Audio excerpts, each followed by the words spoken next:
Jay here for Stretford, Paddock. This is Transfers Live. Joining me, as always, is the main man himself, Mr. Joe Smith. I don't really know where I'm the main man, but, you know. In my head, when Joe, I'm in a toilet you are the cubicle main by man. myself, then I'm You're the main man. man. Otherwise, yeah. there's usually some other man or woman that's more main than I am. Either or. I don't mind that, though. Inclusivity. That's how we roll. Loads to get through tonight. We're going to be talking about your mate, Allegri. Yeah. Your other mate, Harry Kane. Yes. Your other mate, Donny van der Beek. Yep. Your other mate, Mason Greenwood. Yep. Your other mate, Edinson Cavani. Your mate, Jadon Sancho. Jadon Sancho, never heard of him, mate. Don't know what you're talking about. Yeah, loads of rumours, as you would expect, doing the round stories. Some probable, some unlikely, some possible. Yeah. We'll be going through all those. As always, get involved in the comments. Let us know what you think. Let us know if you've heard any stories. Give us a heads up. You guys know what you're talking about. You do our work for us. Yeah, we're lazy. You do it for us. And don't forget as well to hit that like button. Give us a like. First things first, as always, obviously. Where else would you start? I know you wouldn't start first things last, as K often says. No. Allegri is the bookies' favourite Speaking of first. to replace Ole Gunnar Solskjaer. So now, there's been like sort of Twitter murmurs, haven't there, about Massimiliano? People saying that they want him. Thanks, mate. You know. Well, you live next door to him. Professional. Mass. Yeah, a lot of people on Twitter, a lot of people on social saying that he's the obvious choice to take over from Ole Gunnar Solskjaer because he's won so many trophies, because he's got that sort of experience, he's got that credibility. You'd expect people to have respect for him, knows what it's like to manage a big club, all the sorts of things that Ole Gunnar Solskjaer is accused of not having. Massimiliano Allegri does have. Yes. But this doesn't mean it's going to happen. It just means that if Ole Gunnar Solskjaer was to leave, he's one of the favourites to take over. So do let us know in the comments whether you think this is likely to happen, whether it should happen, whether it be your choice.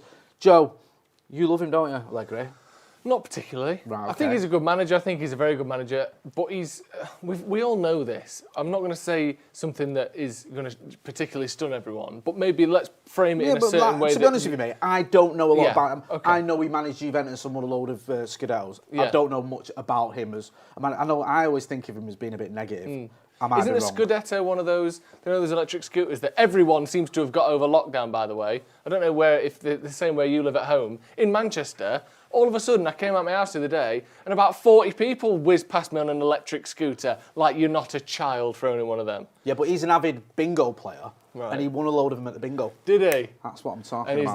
his nan won them, but then she fell off, smashed she's it. Like, all again. Yeah, all that Hey. smashed to bits. Massy. So he got that. Mass, Mass. you're going to have to take the Scudeto. You He needs a new charger because the last one blew up during a lightning storm. And he's like, Cheers, Nan. Cheers for Scudeto. Christmas has come early, Yeah, but the actual Scudetto, which is a cup in Italy, he's a good manager and he's won trophies. And you know, if only that formula, good manager with winning record plus Manchester United equals success.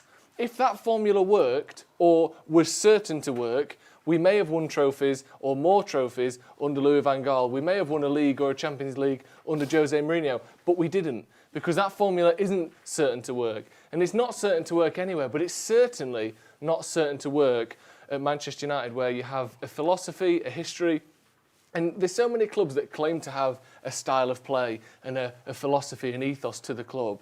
Man United, I would say, are one of a handful that genuinely have that. Yeah. Like there's, you hear West Ham fans talking and Newcastle fans. Oh, the Academy of Football. All this stuff. You think, well, nonsense. No, if you went to 50 football fans in the street and said, what's West Ham's style of play? I would say less than 3 of them would say, great attacking, exciting football. Yeah. And yet people seem to want that from the managers and they get upset when they don't. If you went to 50 football fans around the country and said, what is Man United's style of football? What is Man United's ethos? They would say, promoting youngsters, quick attacking, either counter-attacking if you want to, or holding possession, but quick attacking football, often using the wings. Generally speaking would be, I think, what people would say. Yeah. Or a variation on that. And Allegri isn't that. Allegri is defence first, attack second. And that's worked for him, and that may work for him at other places. In my head, if he went to Chelsea, a team and a club where they're used to that style of play and they're used to winning with that style of play, I think he may well do great.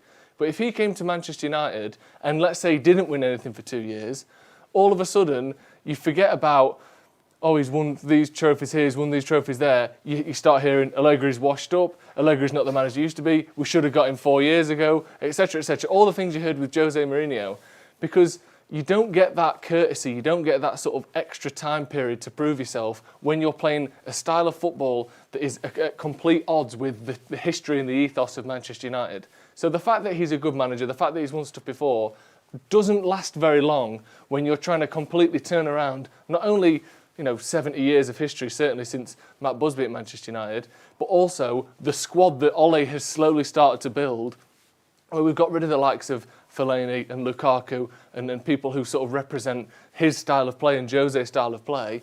We don't have a squad like that anymore, so we'd have to rip up the squad, rip up the way that United fans at least think we want us to play. And of course, if he came in and won a Champions League and a Premier League, you go, I don't mind the style of football. But if he doesn't win it, and he doesn't win it quickly, then I don't know how long that courtesy lasts, especially once you've just sacked a club legend in Ole Gunnar Solskjaer to get him in. So for me, I don't see it, and I don't think I'd like to see it. No, I agree with what you're saying. I mean, I know he's won a lot of trophies in Italy, as we were talking about, but I just think from a Glazonomics point of view, I don't see him doing a big reboot, which is what it'd take. As you said, if Allegri comes in, he's going to want new signings. Some of the signings that Ole made, he may not fancy, and they're going to have to do what they did when Van Gaal came in, and then when Jose came in, and then when Ole came in, when we saw a shift in the players that were coming in and players that were going out, big money signings coming in, and then being shown the door not long after that when a new manager comes in. I just don't see it happening. It might happen if Ole doesn't get top four or doesn't win the Europa, so doesn't qualify for the Champions League next season. I personally think if he does qualify for the Champions League, regardless of whether he wins the Europa or not, I think he'll keep his job. Simon Cowie in the Super Chat says, the only thing that will work is giving Ole another 3 to 5 years to continue fixing and rebuilding the club the United way. Would you agree with that? Do you think that United, instead of sticking on twisted, need to stick with Ole for a little while, or do you think it is just results dependent, and if he doesn't get Champions League, then you got to bring someone else in?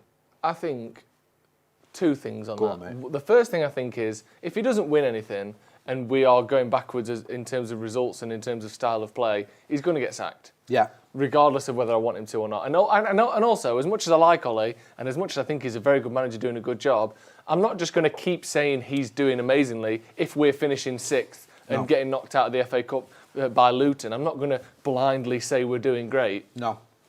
But the other side of that is, what I do think with Ole, and what I do believe in with Ole, is that no matter when we sack him, because of the types of transfers he's making, even someone like Dan James, who is a sort of a polarising figure, he isn't a 65 million polarising figure like Lukaku was.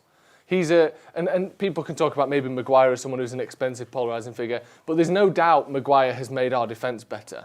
I think both in terms of stats and just in terms of watching us play. I think the players that Wan-Bissaka is another one who's been, I think, on the whole, brilliant. Bruno, brilliant.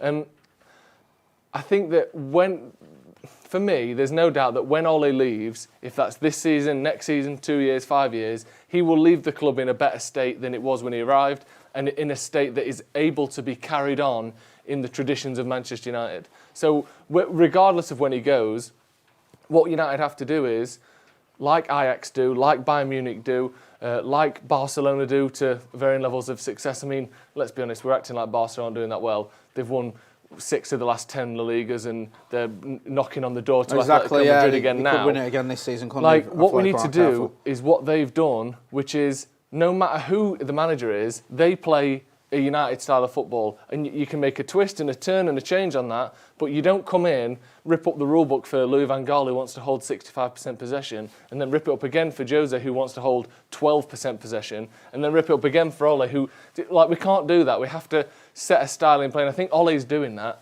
and hopefully with Fletcher and John Murtough as well, we're putting the club in a position where, regardless of who comes in next, they're taking on a club that can quickly turn into a title challenging team, if not one that's already there.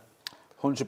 CJ Legend 89 in the super chat says, wouldn't go for Kane. I know he's on the thumbnail. We'll talk about Harry Kane shortly. Oh, yes. I would get Haaland by offering Martial plus 70 million, sell Matic and Pereira, then promote Galbraith and Garner to first team. Myself and Alex Baggers talking about Jimmy Garner today. He's doing absolutely loads of bits at Nottingham Forest. They love him. They call him the new Sergio Busquets. Like the old Sergio Busquets they used to have at Forest. Yeah. Who was that? Fucking... What's his name?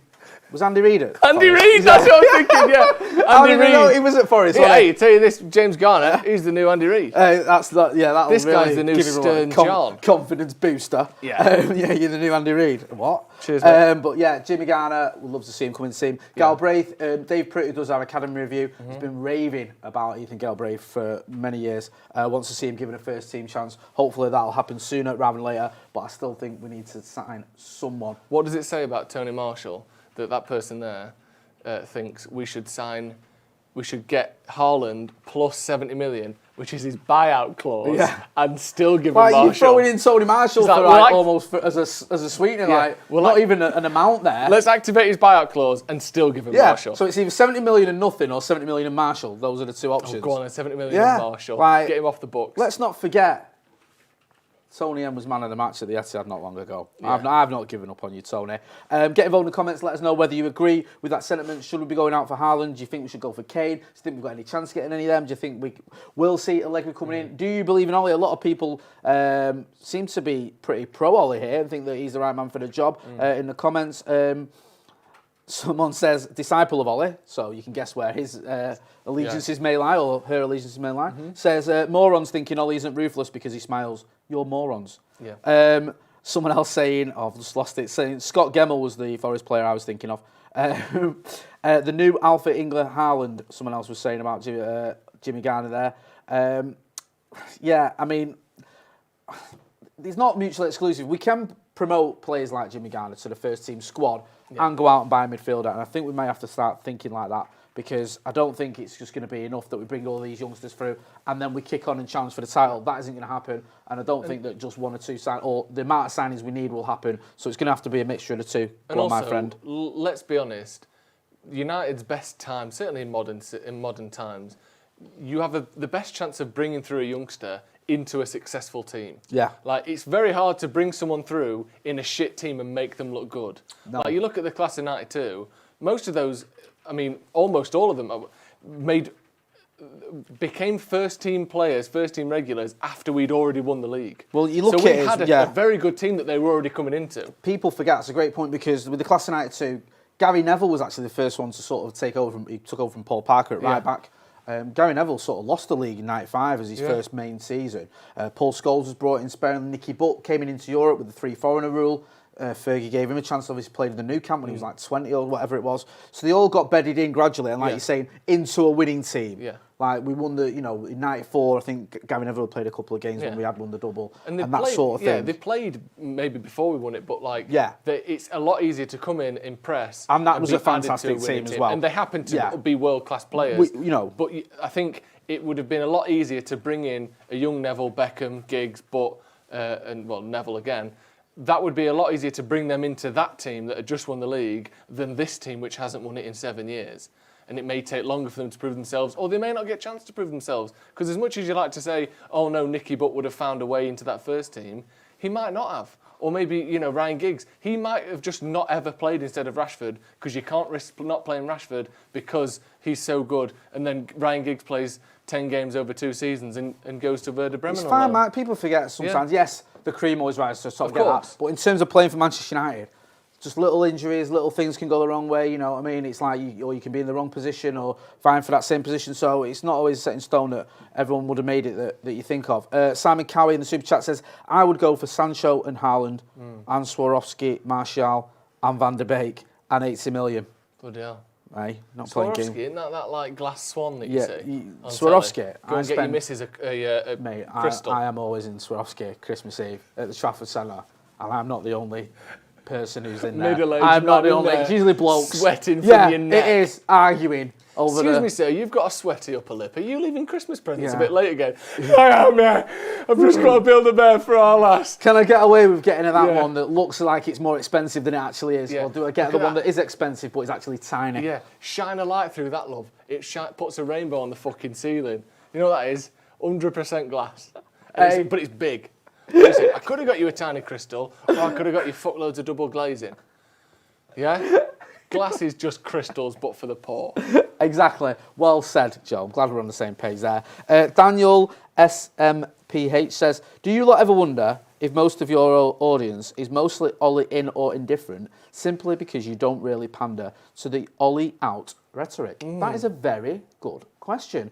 I think that our audience make their own minds up. I do think sometimes you can sort of lead a conversation and people can buy into what you're getting at, but I think that they make their own minds up, and I think that by and large, Ollie is doing a decent job, a good job. I think he's doing a good job. So I think most people are sort of Ollie in, if you want to call it Ollie in. I know people change. Let's not forget, after the 6-1, you know, if you went into our comments, into our chat, a lot of people saying, I don't know, man. Against Tottenham this season. I don't know if I can do this. You want to go back a little bit further.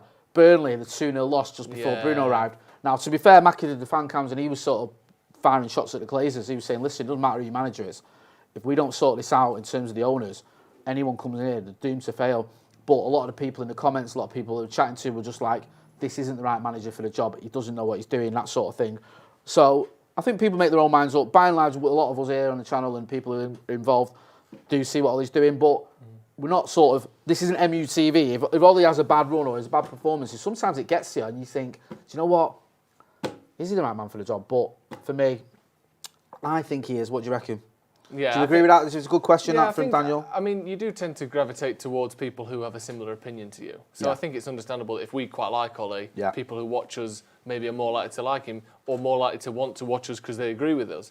But yeah, I'm quite willing to criticise Ollie. I think, you know, I wouldn't say I want him sacked just because I think he should have started Bruno against Leicester. But that was the thing, though. Yeah. People like, that's it now. Yeah. He's got to go. And I know sometimes you always get that one result where you go. Like, with Moyes, the 2-2 at home to Fulham, I think, with me, was where I was like, this guy, it ain't happening. This guy's clueless. But I'm not anywhere near those levels with Ollie, and I certainly won't be with him for that, for losing FA Cup quarter-final. Mr. MT in the Super Chat says, we have not been linked with a single central defensive midfielder yet. Yeah. Do you guys think it's a worry? It worries me.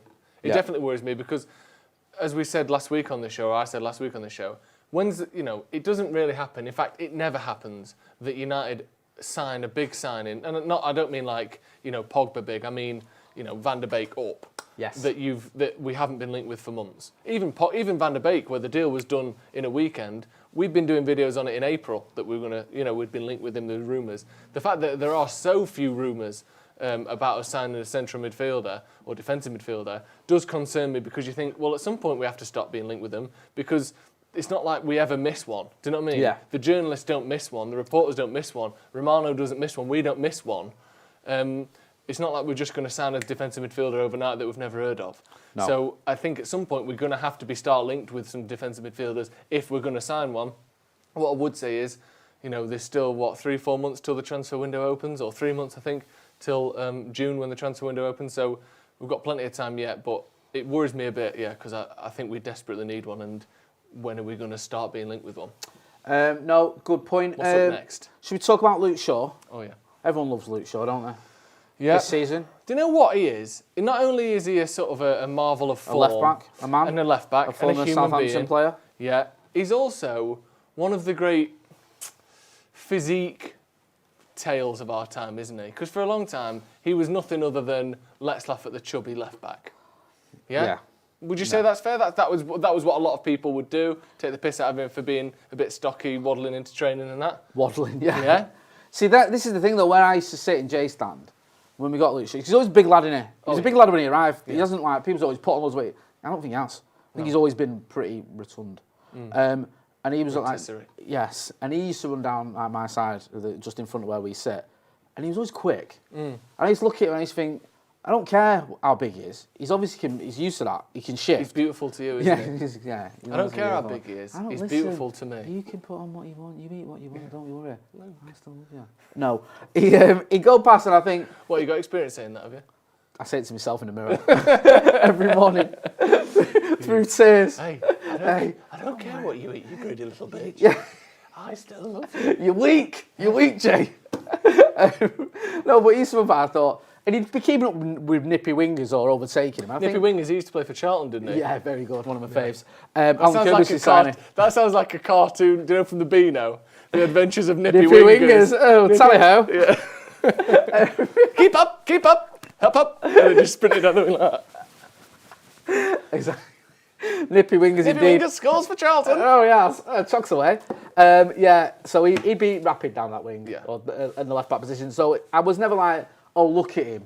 He's unfit, or he's let himself go, or all that sort of stuff. I never really quite bought into it. It's an easy thing to say to him, or say at him, when he's not performing because of the way he's built. But even when he was in his peak for United, which was just before his injury for me, he was the same size as he was all the other times. Yeah. And he was giving like 8 out of 10s every week. So I've never really got into that. But he is playing well. And on the back of it, as you can see from the graphic, he's got 2 years left on his current deal at United, but he's seen very much as a part, of Solskjaer's plans going forward, and the club are ready to offer him fresh terms that will align him more closely with their big earner. Why are you laughing? Fresh terms sounds like a modern way of saying, like, I like your clothes.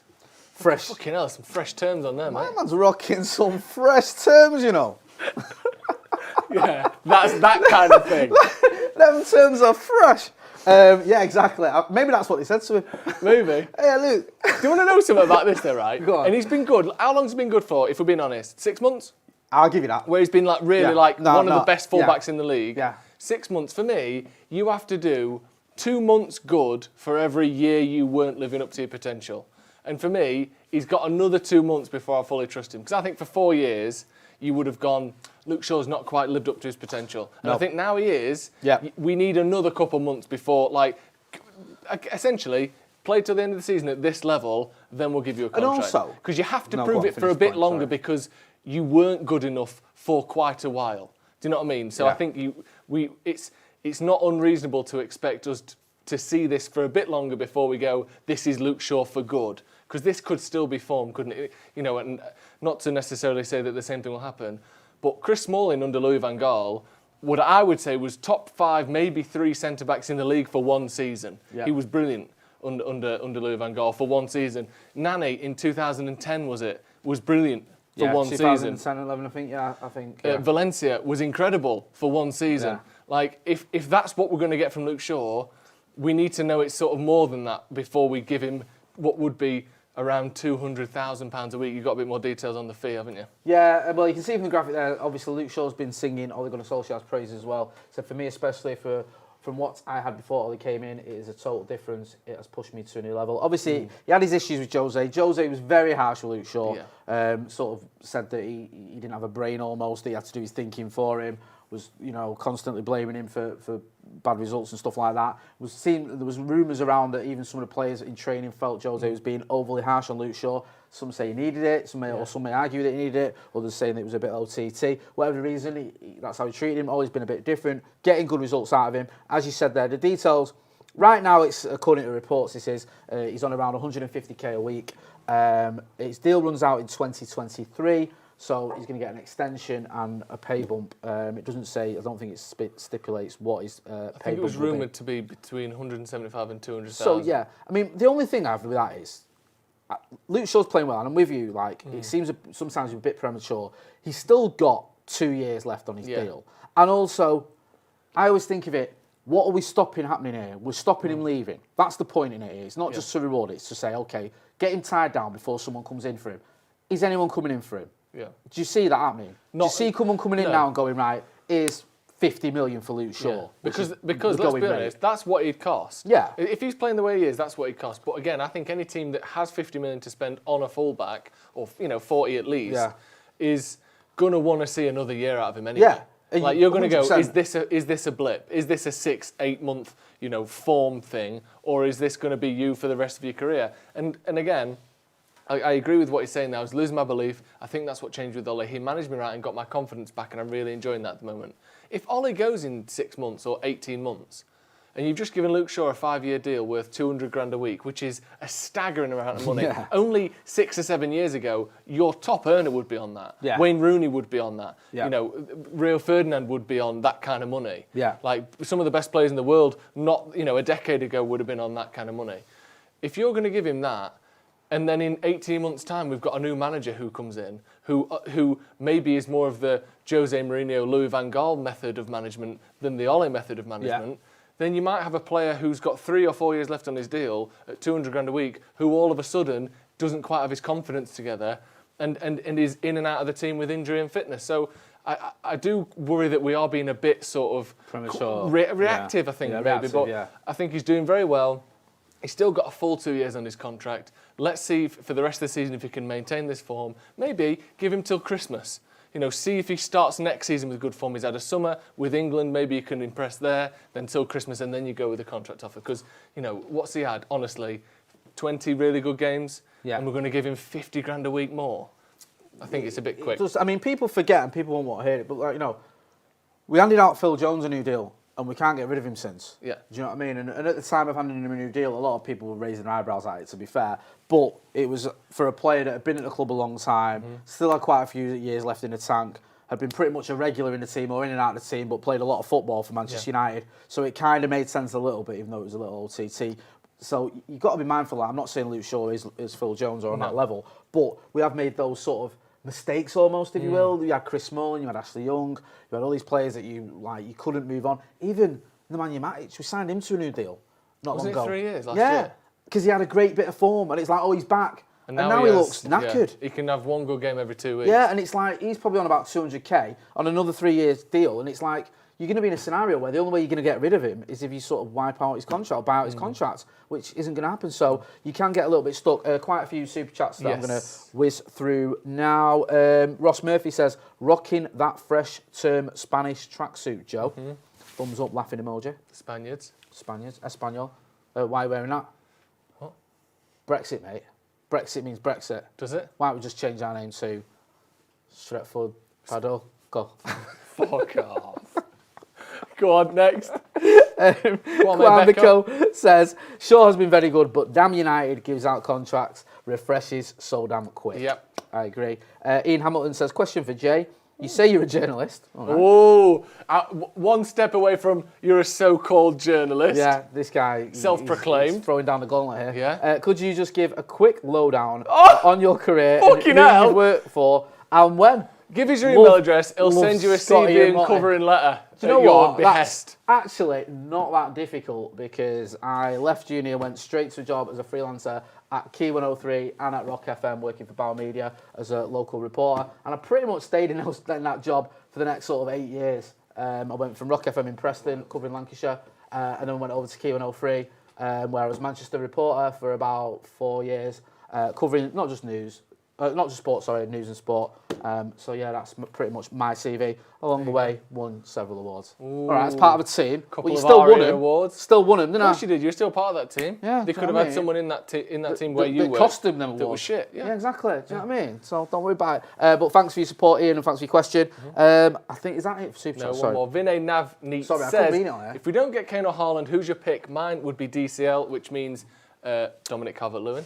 Yes. Not downloadable content. Yeah, I like Dominic Calvert-Lewin. I think that's a very good suggestion there. He seems to be that type of player that we need. A striker that almost you want Edinson Cavani to be, but he's probably not anymore. Yeah. And certainly, even if he is, he isn't going to stick around to show us that, from what I'm gathering. Yeah, I like Calvert-Lewin. Also, Chris Dodolu. Nice. Sorry if I've butchered your name there, son. Do you guys think we'll ever see United winning back-to-back titles again under the Glazers? Keep up the great work. Thanks for that compliment and that support. Joe, you're an expert on this. Yeah, I am, yeah.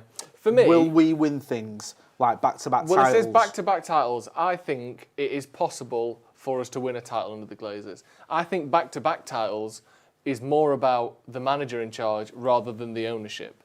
I think what they do makes it very difficult to sustain success over a long period unless you've got a very stable world-class manager involved. But I do think that, winning back-to-back titles is difficult under any ownership, as you know, City have proven, as everyone except Man United. Scousers, mate, giving it the big Liverpool have proven. Last season, they were all going, this team isn't just going to win a title this season. Yeah, it's going to win it next season as well. It's going to retain it. So what the Glazers have done and continue to do is make it harder than it needs to be for this team to improve and for the club to improve and for the infrastructure to improve. So it's going to be, you're sort of fighting against them almost to win a league. But I think once we've got a league-winning team, winning it the season after is a lot about motivation and luck with injuries and that sort of thing. So I think it's possible, but it's always unlikely. It's always really hard to win back-to-back titles. Anyway, what's the next topic, Jay? Just before going to that, I've got a super chat, and this is cutting edge. This is what I like to see. Sam J, love your bald slap head, Jay. Love heart emojis all over the gaff. Cheers, Sam. Much appreciated. Thanks for your continued support. Next on the agenda is Donny van der Beek. Swap deal. He goes out. Jadon Sancho comes in. Discuss. Great. Yeah? Oh, I take Already? it. I mean, do you know what? I like Donny van der Beek. Oh, I'm sorry. Or Haaland or Yeah, Sancho. whichever you want. Whichever you want. I think the assumption there is that they're not going to sell both of them this summer, isn't it? Yeah, and this has come about because the story's doing the rounds at Dortmund, oh, there you go, you can see it. It's come from 90 minutes. So, if I'm being kind, I'll say you might want to take it with a little pinch of salt, okay? But I'm not disparaging the publication 90 minutes. It's up there with, 80 minutes, the rugby one. Yeah, exactly. Cam, can you do a little bit of research and come and find me the etymology of the phrase pinch of salt, please? Yes. As you can see there, it says the Dutch midfielder is of interest to German giants Borussia Dortmund, and after failing to make an impact in his first season at Old Trafford, Van der Beek could be sacrificed to help. Sacrifice. Take him to the tip of the volcano. Yes, and had his innards strewn across everywhere. Sacrifice to help Ole Gunnar Solskjaer land one of Haaland or Sancho. I'm going to stick my neck out here. What are you laughing at? Well, he's sticking his neck out when you chop it off. I was trying to leave it up to the imagination. Take him to the top of a volcano, and what happens from there is nothing but the mind's problem. When you fucking check the his high bollocks priestess off. comes out. Yeah, spread his knackers on toast. Yeah. Fuck me. That's how we roll with our sacrifices, yo. Jesus. Yeah, I mean, there's several things here to unpick, so we'll try and do them one at a time. Are we being a bit premature to say that Donny van der Beek has failed to make an impact, or is that a fair assessment? I think you can say he's failed to make an impact, yeah. Because an impact is something that is felt and that is, you can see it. You know it's happened because that's what an impact is. All right, Professor, I've got a GCSE in English. Have you? Yeah. Got a B in it as well, mate. Be in your fucking bonnet, that's what you've got. He hasn't made an impact. But that's not to say he's shit, we need to get rid of him, he'll never be any good, he can't improve the team, all that sort of thing. Yes. But if it were to sacrifice, to use your phrasing... That was the graphics phrasing, not mine. Phrasing. 90 minutes, mate. Whatever. If we did have to sacrifice him in order to get one of these superstars, so be it. Like, let's be honest, as much as I like Donny van der Beek, and I'm sure he'll be successful somewhere, even at United possibly, or probably, he's not on the same level as either of those two. So if we have to do that, I would do that. But that wouldn't be my first choice. I'd rather just spend the money on him. It's a great question. So get involved in the comments. Let us know whether you would do that deal, whether that... I mean, it does seem like a little bit of a no-brainer, if I'm being brutally honest, because it's like Sancho or Haaland. Haaland especially for me, but, you may disagree. Absolute world class. He's going to come into this team. If we get him and score potentially 30 or 40 goals a season, who knows? The sky's the limit. Donny van der Beek, fringe player at best so far. Hasn't, as Joe's pointed out, made an impact. I'm not saying he can't, have a good career at Manchester United, but so far it hasn't been that great. So you sort of go in a squad player for someone who not only walks into our team, but automatically becomes one of our best players. It does seem a pretty obvious deal to make. If it's an option, let us know what you think in the comments. I'll have a look. A lot of people say Martial. I keep saying Martial. Make weight. Yeah, I just don't see that. Jamie Stanley says, Joe with his English class featuring Jay. I think Ollie's being smart, says don't let me down, bedding him in slowly. There is an element of that. Yeah, I agree with that. Yeah, that's what my opinion on Donny van der Beek is. If you take away the transfer context that this story is written in, that's what I would say about Donny. But if someone said to you, would you swap Donny and 50 million for Sancho? Yes. Yes. While you're looking for those comments, here's where the phrase a pinch of salt comes from. The idea comes from the fact that food is more easily swallowed if taken with a small amount of salt. Pliny the Elder translated an ancient text which some have suggested was an antidote to poison with the words, be taken fasting plus a grain of salt. So, basically, two possible options, who knows.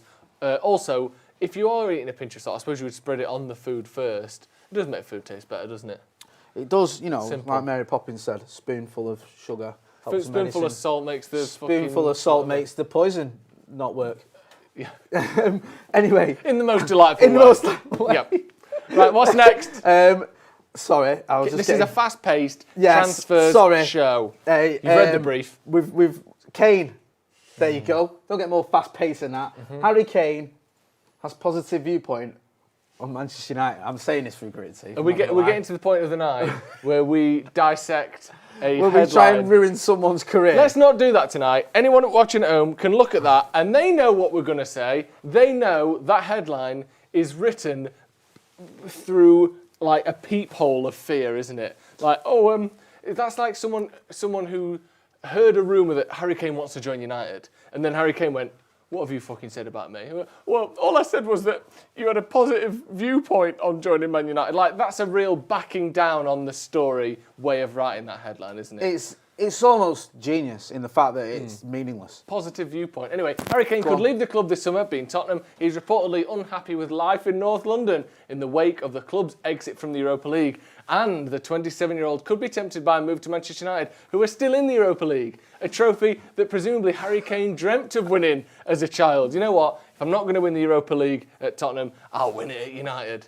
And I've got no higher standards than that for my whole career. People were talking about him breaking Alan Shearer's Premier League goal-scoring record. Do you think he'll still come to us next season if we're in the Champions League? Or do you We'll think he'll go, struggle. "What? No, I don't want what I've got to It's you." Europa or nothing. He wants to be in the Champions League. Yeah. Do you know what? Yeah. What goes nicely with 261 Premier League goals? Wash that down with a couple of Europa Leagues, boy. Simple Do you know as what I that. love as well? I love how they worded this. He's reportedly unhappy with life in North London.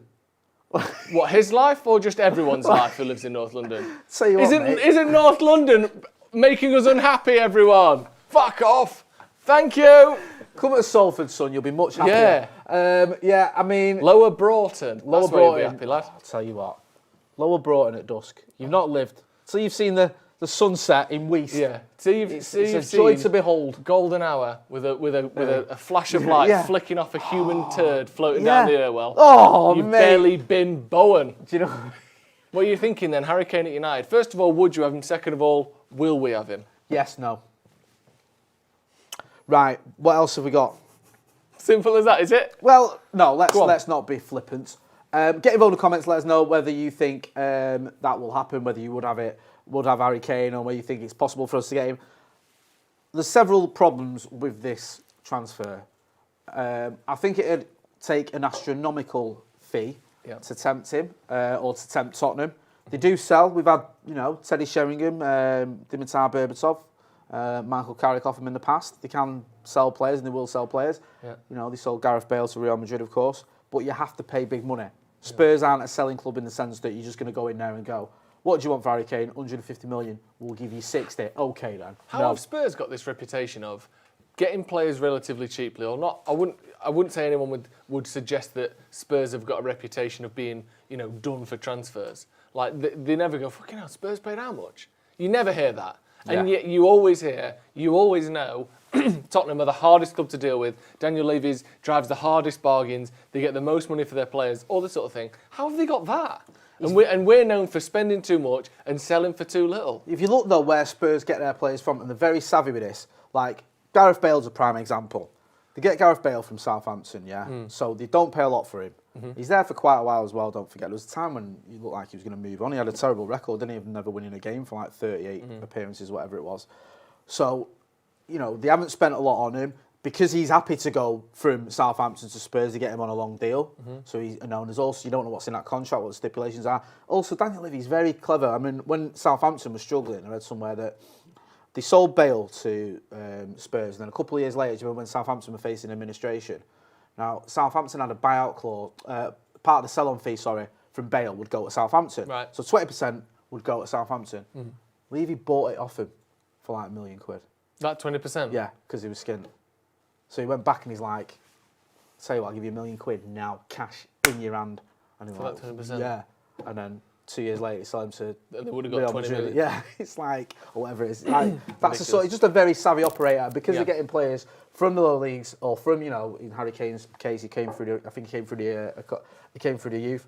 They're able to get them on big long-term contracts, put stipulations in there. They're not a selling club. I know they've just built this new stadium that they're in, and we saw it happen with Arsenal when they did that. But it looks like they're a well-run club, and that's just the way they do things. And I think that, if we are going to get Harry Kane, it's going to take upwards of 100 million, and you have to ask yourself, are United going to pay that? I think he's worth it in the current climate. I think that if you want someone who's almost guaranteeing you 30 goals a season, then you're probably going to have to pay something like that. and he's all right. He's 27. He's not a spring chicken. He's still got at least 3 seasons in him, so that's probably about right. But I don't see us making that deal. We would have done maybe 10 years ago or whatever. Yeah. Do you know what I mean? That's probably the equivalent. Well, it's not even that much difference, is it? We paid what 89 for Romelu Lukaku. 75. Oh, was it 75? Sorry, way off there, or whatever it was for Pogba. Yeah, then. That was a bit 89. more. 89 for Pogba. So I know Pogba obviously was a bit younger, but we could do those sorts of deals. So buying a Harry Kane for 100 million isn't ridiculous. I just don't see us doing it at the minute. I just don't see that happening now. And I think this is the summer where he will command that sort of fee, because next summer, or the summer after, so yeah, next summer, 28. And he's not immune from a 4-month ankle injury. No, he's had a few. Last season. Yeah, he's had a few. He's weird, Harry Kane, because his injury record, it's okay. Yeah. Do you know what I mean? If you look, he's played quite a lot of football over the last sort of 10 years, but he does miss chunks. Yeah. And it's like, you're looking at, I'm just having a quick Google there, I've looked, 29 Premier League appearances last season, so he missed 9 Premier League games, but still 9. Yeah. Do you know what I mean? Like you can't ignore that, and that could be the difference between your title winning and not winning the title when your star striker's out. Season before, 28. Yeah. So again, Yeah. it's a chunk, like you said. You're missing a quarter of the games every season. Yeah, Time is of the essence on the Super Chat said, Ollie has a better squad than LVG and Jose combined, but has nothing to show. Not even the 81 points Jose reached in 17-18. It's simple, boys. Ollie out. Well, to that point, Ollie does not have a better squad than LVG and Jose combined. First of all, the squad that Ollie took over was Jose's squad. So the squad that he started with is the one you're saying is now nowhere near as good as the one Ollie's got currently. And the person who made that squad from where it was when Jose was manager to where it is now is Ollie. So there's a bit of progress there. If you think our squad's got a lot better since Jose left, that's because Ollie did that, because he's the only man in the meantime. The other point is, not even the 81 points reached by Jose in 17-18. Jose didn't get sacked because he got 81 points. Jose got sacked because he fell out with everyone and had a mental breakdown. He had a complete breakdown with the club, with his relationships with the players, with the owners, with the board, with everyone. Jose didn't leave because he got 81 points. He left because he couldn't speak to people and he hated everyone. Do you know what I mean? It wasn't like 81 points, you sacked. That's not what happened. Jose got praised for finishing second and then fucked off. People like to sort of say that about Jose. He did this and then he left. Well, he didn't, did he? It all started to unravel. Even towards the end of that season, we lost the cup final where he fell out with Lukaku. More or less said that Lukaku bottled it in terms of his injury and didn't want to play. Then in the summer, we went on the US tour, whatever it was Alexis Sanchez and some of our youngsters, and he more or less threw all the youngsters under the bus, saying, you've got Sanchez and I've got a load of players who basically aren't any good. Then we start the season, he doesn't get the players he wanted, obviously. We start with Ander Herrera in defence, Scott McTominay in defence. He's like he's making a statement, I didn't get a centre-back, so I'm going to play these players.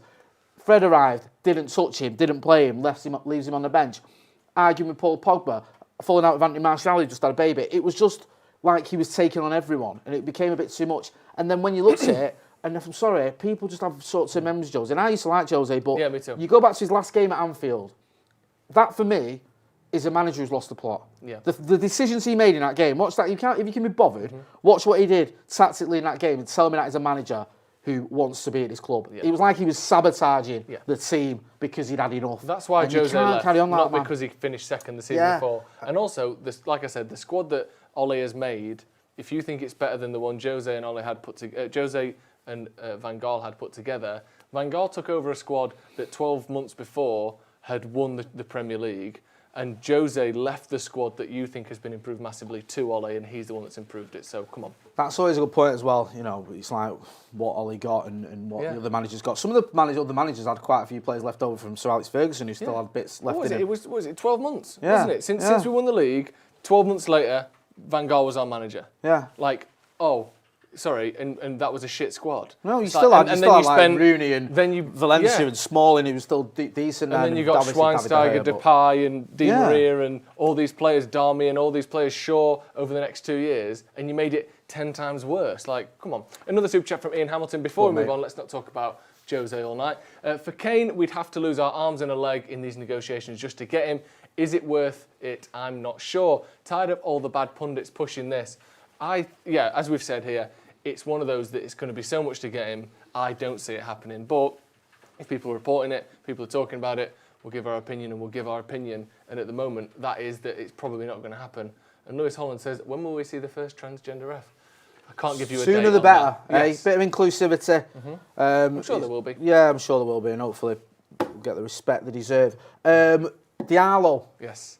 Ahmad Diallo. Yes. He's 19th in NXGN. Oh, thank You love goodness. a bit of that, don't you? NXGN, yeah, what is that, like young wrestlers at WWE and that? Something like that, innit? Something like that, yeah.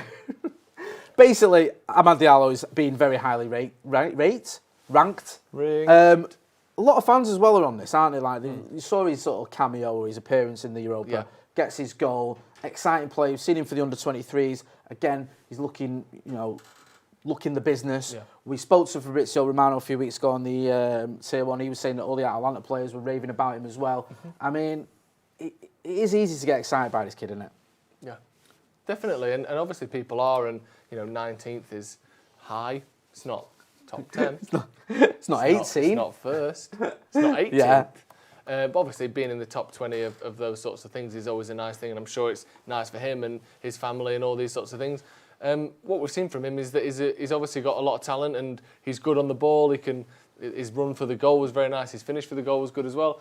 He's very exciting, good young player. Remains to be seen what impact he will have over a season or two at United, and I'm looking forward to finding out. And it's good for him that he's on that list. But for me, finishing top 20 in goals next gen, which I guess is what you meant to say that those is with. Like, why do we have to take the vowels out of everything? I mean, yeah, because you know what the problem is? If we took the vowels out of both of our names, we'd both hear beer called J. That don't work, does it? 2 J's on one video. This is all, obviously, this is ranking like the top youngsters in the world, as we've just said. Ranking them off.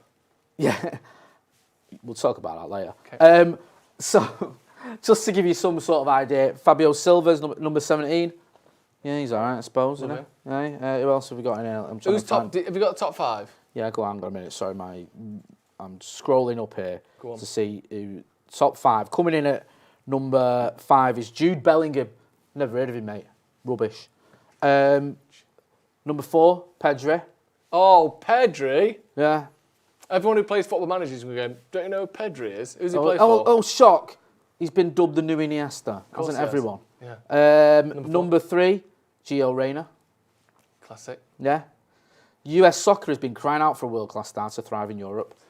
Now it seems they've got one. Since it was first invented? Number 2 is Eduardo Camavinga. Yeah, I actually know him. We know him, don't we? Yeah. We've reported on him. He's been linked with United a few times, Camavinga. Yeah. Go on. And number 1, the greatest young player next 2021, according to Goal, is... Jesse Lingard. Right, moving on.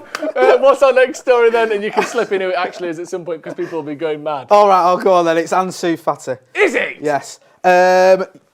Whatever. From one extreme to the other, from a young up-and-coming player to one whose best days are probably behind him. Why are you looking at me when you say that?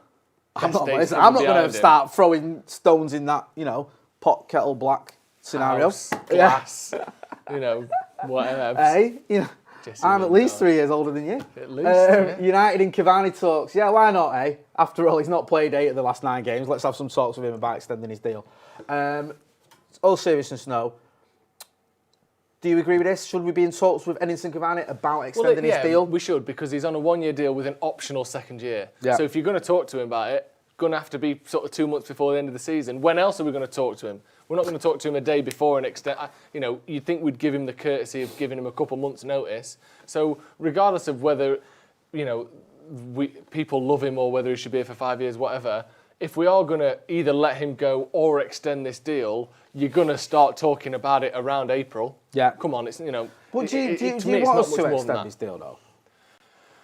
It depends. It depends on who's coming in. If we've got, if Haaland's lined up, if Calvert-Lewin's lined up, if even Aguero's lined, if we've got a striker lined up who's going to come in, who's going to play a couple of years as our main striker, or even a couple of years as a backup striker, then maybe we don't need to do that. But if the plan is Martial's going to stay, we're going to give him another chance, and we don't know if we have the money to buy another striker, then yeah, I do want to keep him. But because go on, let you finish your point, he's not been incredible for United, but you know, he's done all right, and he's got goals, and he clearly can still score. He can clearly do it in big games, or certainly win points from difficult positions that turn out to be big games, like the Everton game.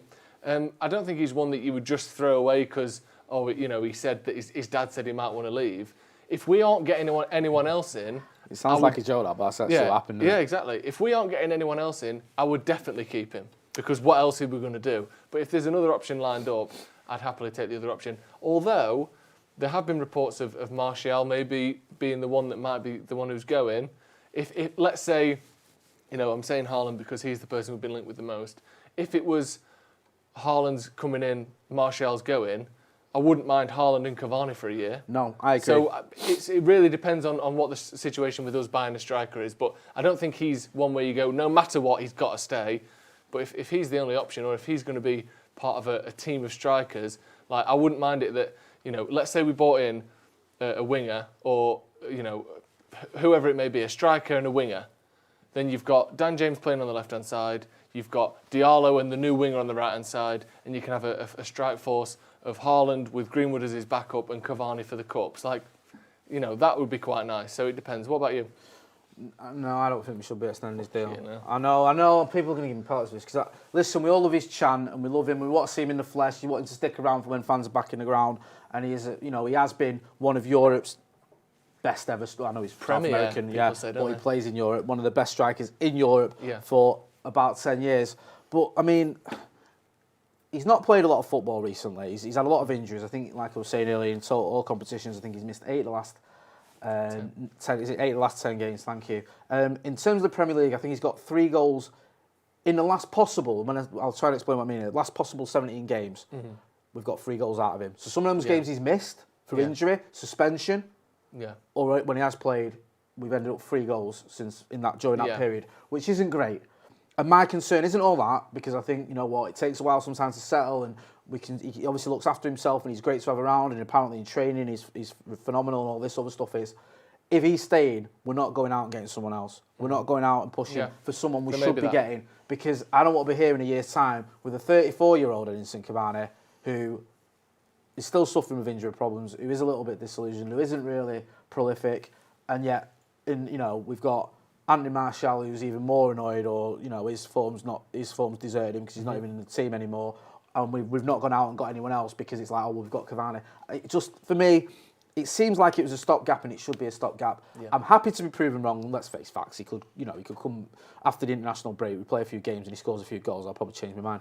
But as it stands at the minute, from what you've seen so far, I'm a bit underwhelmed, and there's a whole multitude of reasons for that. Not just him himself, but just the way the circumstances and stuff like that.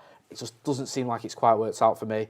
But I'm more than happy for him to prove me wrong. Get involved in the comments. Let me just go to a few comments because we've not had any for a little while. Go on. Let me know what you people think of Edinson Cavani. Do you think he should stay? People, not a lot of Martial love tonight in the comments. No. A lot of people sort of thinking he could make way. And someone saying, Dunkyo says, Martial off the ball is disgraceful, just walking around. Doug Shield always says this, Douglas Shield. Jay's opinion is the only one that matters. He's always saying this, Doug, and I appreciate it. I think he might be saying it in jest sometimes.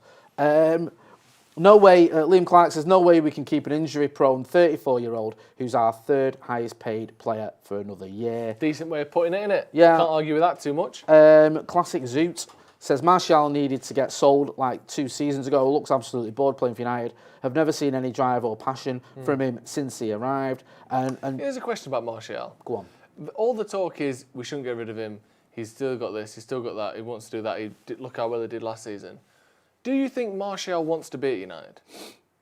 Yes. You do? I think that is his personality, that is the way he is in terms of his demeanour. Yeah, I agree with that. And I think there's this sort of, I don't know what you call it, it's almost like misremembering or creating a false narrative where it's like, well, look at him now, look at how he is. He was like that at the end of last season when he was banging in goals. The demeanour, the runs he was making, the sort of the effort he puts in. It was very similar. I think he could probably notch it up again at times, and maybe, as you were pointing out a few weeks ago, try something different when it's not working out. I think there is an element of that, but I don't know if he is unhappy. I think that's just the way he is, and we do see him smiling a lot. And him and Rashford seem to have a very good relationship, and I think him and Pogba as well get on. So my I don't know. question there wasn't based on his demeanour. All right, so I meant more like, do you think his dream is to be at Manchester United? Or do you think he thinks, I won't mind going to Madrid or PSG? Like, I'm not trying to put words in your mouth or make you say, yes, I think he does. But like someone sort of mentioned there, you think like, we're all sort of defending him, saying, you know, give him another season, let's see what's going on. You think he does want to be here, and his idea of like, dream scenario is we offer him another contract and he stays for another 5 years. Do you think that's what he actually wants? That's a very good question, because would you expect Anthony Martial to spend the rest of his career at Manchester United? Yeah. Probably not. Yeah. He's not he's not like Marcus Rashford, Mank born and bred, where it's like he dreamt of playing for Manchester United his entire life. There is probably an ambition to go somewhere else, but I think I'd expect he'd at least like to leave on a bit of a high. And I think if he did leave in the summer, whether it was a makeshift deal for someone else coming in or we just sold him, he'd be leaving with a bit of a whimper, wouldn't he? He'd be leaving on having almost failed ultimately, going from the dizzy heights of when he arrived, sort of quite a decent first season, going on to help us win some trophies, and then it ending with a load of trophyless seasons, a good goal-scoring season, followed by an awful one. I think that, you just think from a personal pride, sort of professional pride point of view, he'd want to at least go out on a high, and at the minute, I don't know if that's going to happen. We've got a super chat here. While we get ready for the next topic, time is of the essence again, or time is on the essence. It says, nice deflection, lads. The point is, what progress has been made, trophies and points-wise, since previous coaches? When do we sack this PE coach for the best?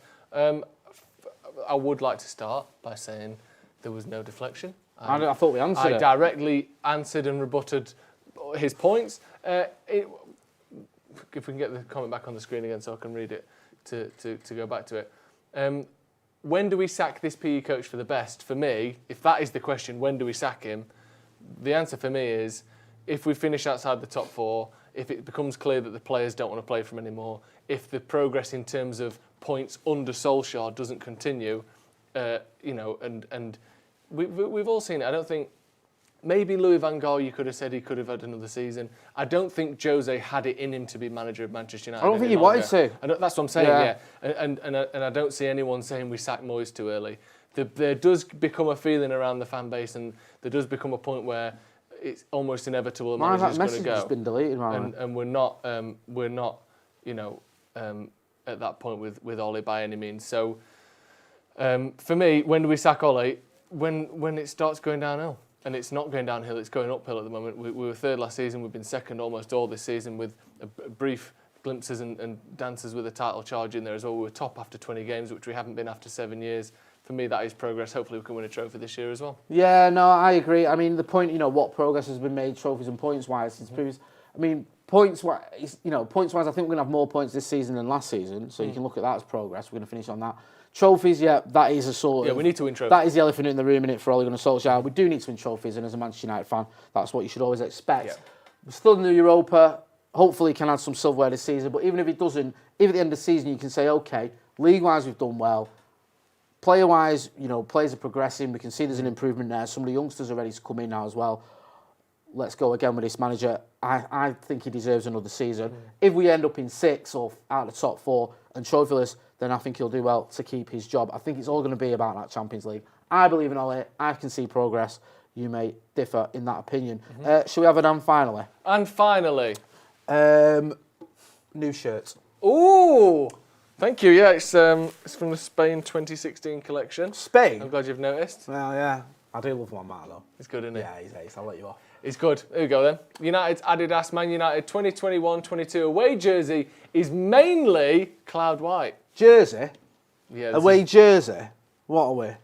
American? Where are we? Jersey. Exactly. And not the English one, the new jersey. The new jersey. Jersey, as they say. Inspired by the 91 to 93 shirt, it features a geometric blue graphic print on the front, back and sleeves. I do love that shirt. I just get a nice front, back and sleeves, mate. You're all right. I like that. I like the look of this shirt. From here, as we can see it there, we can't see the badge because we covered it, which is fine. from what we can see there, if you said that was the New England kit, I wouldn't be surprised. To me, I like the kit. I think it looks good.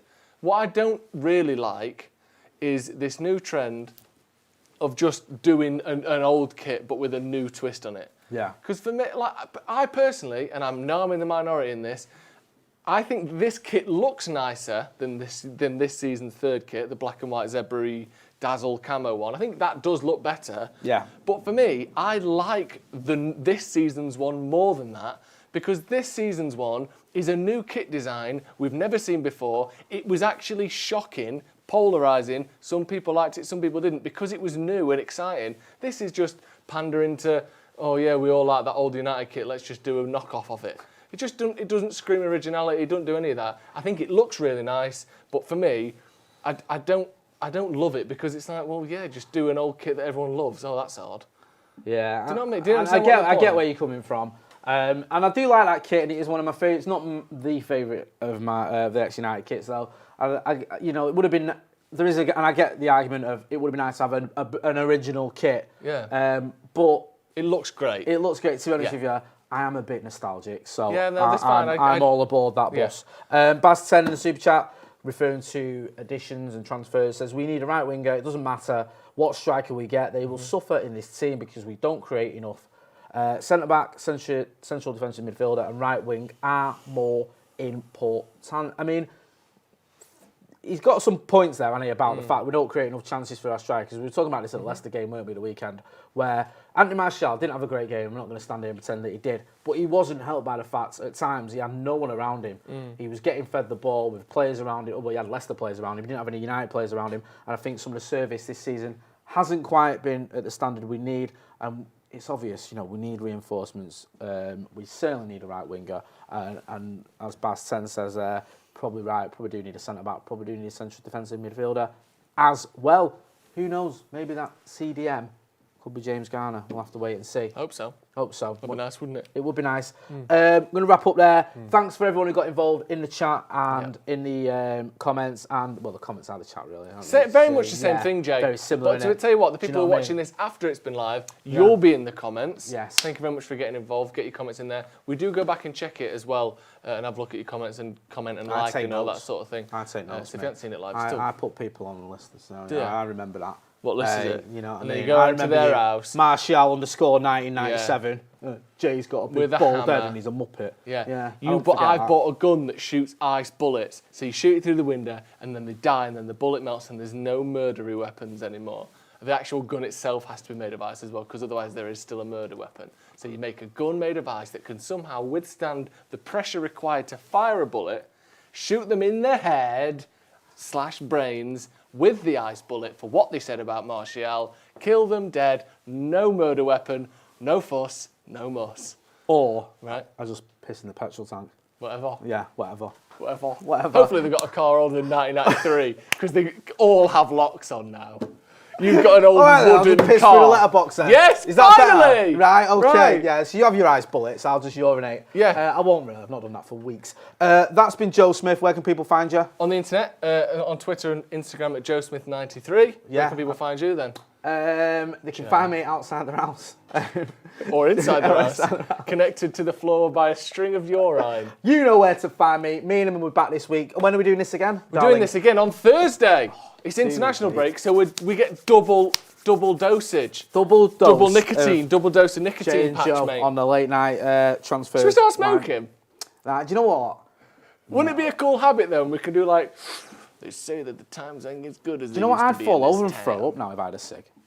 Have you used to smoke? Not really, no. Did you not? No. I've never been a smoker. Loser. Never. Have you do? Of course I did. What, smoking nerds and that outside the library? Oi, what you reading for?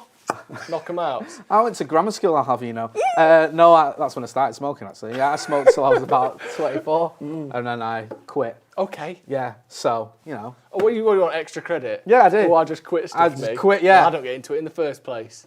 Easier. You don't have to quit, you know, whatever clubs you were Producer in. Cam's letting us know there, saying, Sex club. wrap up, you Oh, yeah, knob. sorry. Yeah, good point.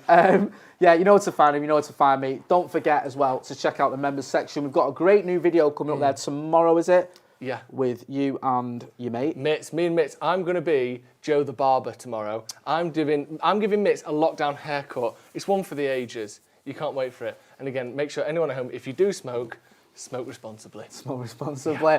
And if you do watch the channel, make sure you subscribe responsibly as well. Thanks for watching.